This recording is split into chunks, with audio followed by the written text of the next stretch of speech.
Vamos dar continuidade à nossa aulinha de moralidade. E hoje a gente vai falar sobre o nepotismo e fragmentar a súmula vinculante número 13. Você vai estudar essa súmula como você nunca estudou antes. Então vamos lá. O nepotismo é também um assunto que despenca em prova de concurso, quando envolve necessariamente o princípio da moralidade. Tá, mas ele de certa forma só fere a moralidade? Não, ele fere a moralidade e a impessoalidade. Mas as doutrinas gostam de estudá-lo mais na concepção da moral. Tá, o que seria então o nepotismo? Nepotismo é quando um agente público usa sua posição para favorecer parentes e familiares em detrimento de pessoas mais qualificadas. O caso que ilustra bem essa situação seria quando você, como chefe do executivo ou em função de diretoria de um cargo público, contrata seu filho, esposa, irmão, ao invés de contratar uma pessoa que apresente melhor condições.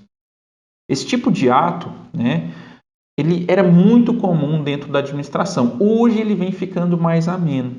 Por que ele era muito comum? Porque até a súmula vinculante número 13, não existia uma lei, uma norma que falasse de maneira tão direta sobre esse assunto. É por isso que o judiciário, com base de reforçar o princípio da moralidade, criou a SV13 em 2008, que apesar de ser uma norma do Poder Judiciário, também possui força cogente. Então, recapitulando para vocês entenderem, até 2008 não existia lei emitida pelo Legislativo e nem pelo Judiciário que condenava o nepotismo. A única coisa que vedava era o princípio da moralidade. Só que isso não era suficiente para frear as artimanhas dos administradores, que sempre davam um jeitinho de justificar os atos. Foi aí que o STF, em 2008, lançou a súmula vinculante 13, que pôs um ponto final nessa questão. E é por isso que a gente vai lê-lo na sua íntegra e depois a gente vai fragmentar cada pedaço dessa súmula aí.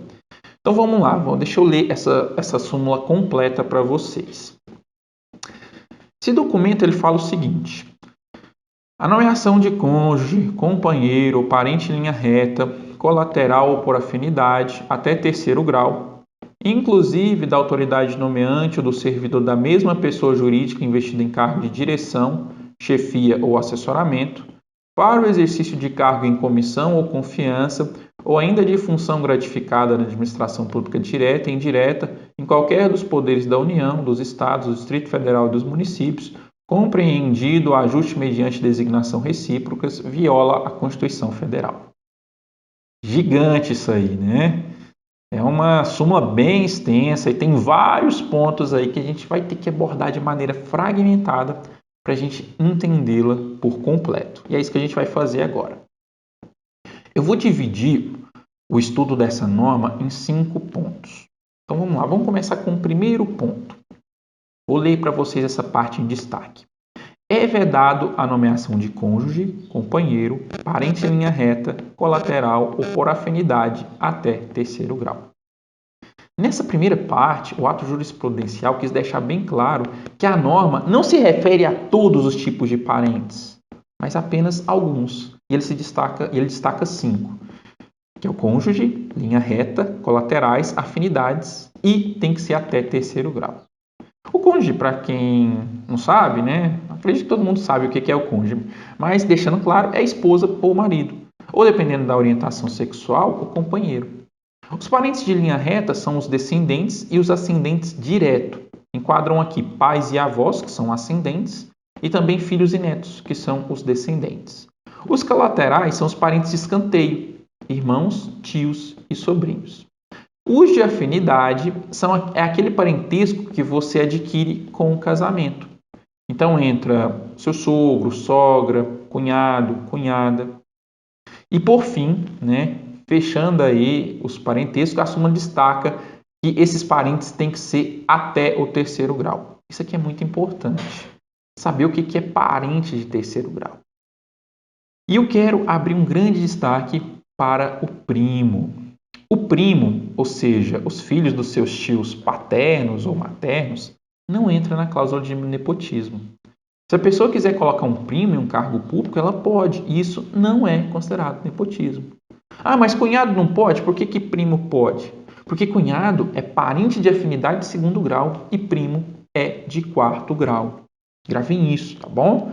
Depois peguem, tirem um print dessa tela e colhem no caderninho de vocês aí para vocês terem um panorama geral. Segundo ponto. Bom, vamos ler a parte em destaque. Da autoridade nomeante ou do servidor da mesma pessoa jurídica investida em cargo de direção, chefia ou assessoramento. O que o STF quer dizer com isso? Ele está destacando para vocês que tanto os parentes da autoridade nomeante quanto os do diretor, chefe ou assessor não podem ser nomeados. Vamos pegar um exemplo do INSS. Eu acho muito mais fácil a gente entender com exemplos. O INSS tem uma estrutura formada da seguinte forma. No topo nós temos o presidente, que hoje em 2022, eu estou gravando esse vídeo, se eu não me engano é o Guilherme Serrano. Abaixo do presidente nós temos o chefe de gabinete, que organiza a agenda e a vida do presidente, os assessores, que auxiliam o chefe de gabinete, e os diretores do INSS, que fazem funções específicas. O INSS tem inúmeras diretorias, como diretoria de orçamento, diretoria de tecnologia, diretoria de gestão de pessoas, várias mesmo. Mas se você entrar lá no site do governo, você vai ver um monte lá. Por que eu estou dando esse esqueminha para vocês? Para que vocês entendam bem na prática como funciona a aplicação da súmula vinculante número 13. Então, voltando lá no topo, presidente. Considere que o Guilherme Serrano queira nomear alguém para algum cargo dentro de alguma diretoria do INSS. Pode ser qualquer uma.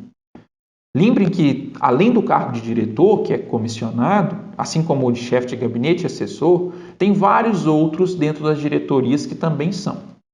Então, considerando o que eu falei, ele não pode colocar nesse novo cargo nem parentes dele e nem mesmo parentes de nenhum dos seus chefes, diretores ou assessores atuais. Quer ver? Vamos ler de novo essa parte da súmula. É considerado nepotismo a nomeação de parentes da autoridade nomeante ou do servidor da mesma pessoa jurídica. Nós estamos falando do INSS, ou seja, é uma mesma pessoa jurídica.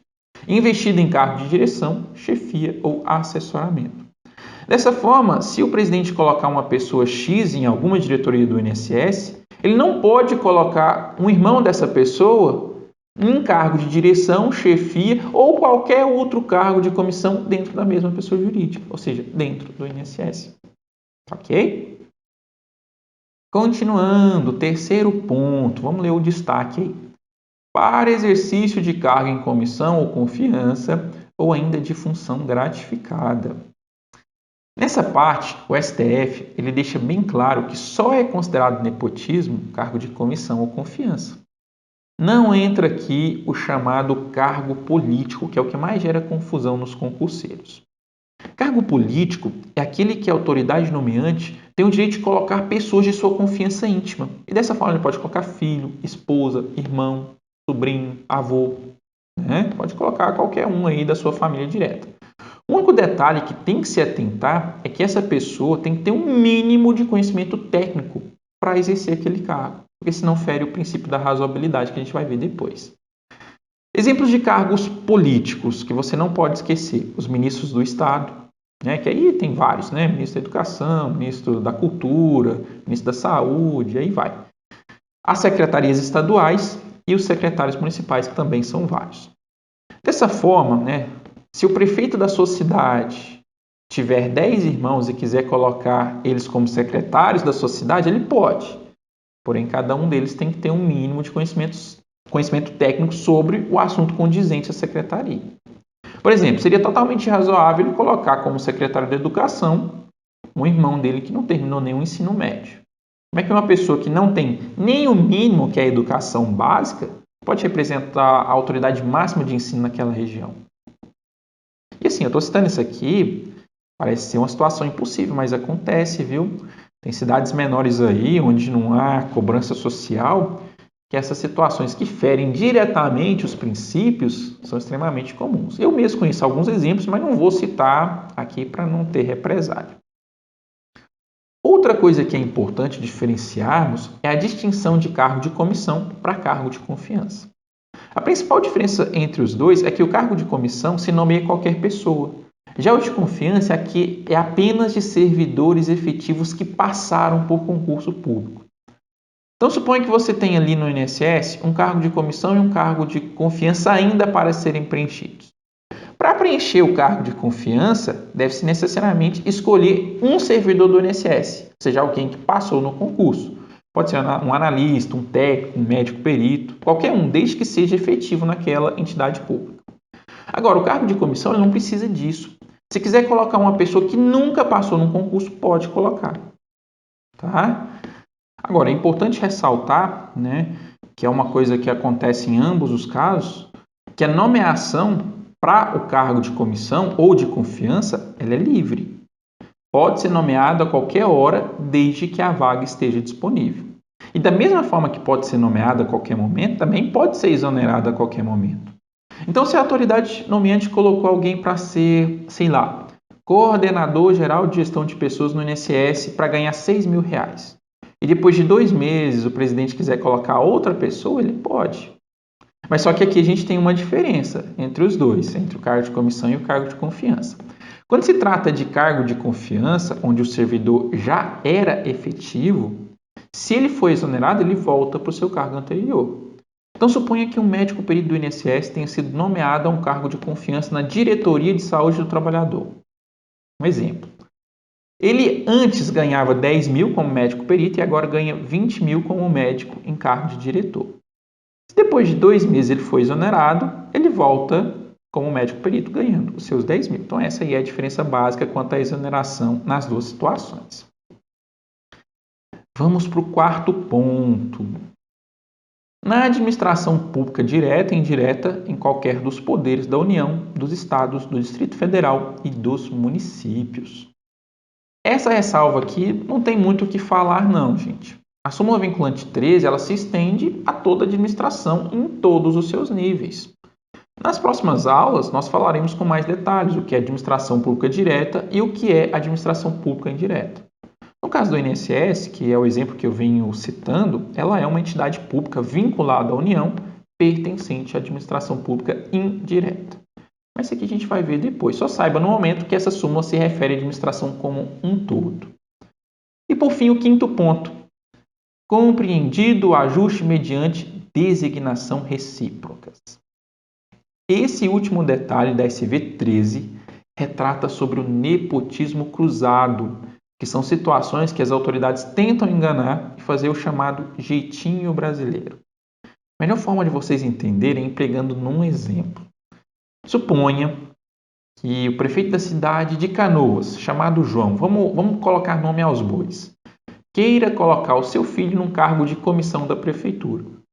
Colocar ele como diretor do hospital público da cidade. Porém, por ele ser seu filho, se encaixa como nepotismo. Então ele decide conversar com o prefeito José, de uma cidade vizinha chamada Lampião, e fazer um acordo. O José coloca o filho do João como diretor do hospital na cidade de Lampião, e o João coloca o filho de José como diretor na cidade de Canoas. Aí você me pergunta, pode isso, professor? Lógico que não. Isso é o nepotismo cruzado, também vedado pela súmula vinculante 13. O hospital aqui foi só um exemplo. A gente poderia citar qualquer outro cargo de órgão público. Poderia ser até mesmo cargos da prefeitura. Então é isso aí, pessoal. Com a nossa aulinha de hoje, nós falamos aí do nepotismo e terminamos o princípio da moralidade. Na próxima a gente já vai começar um novo princípio, que será o da publicidade.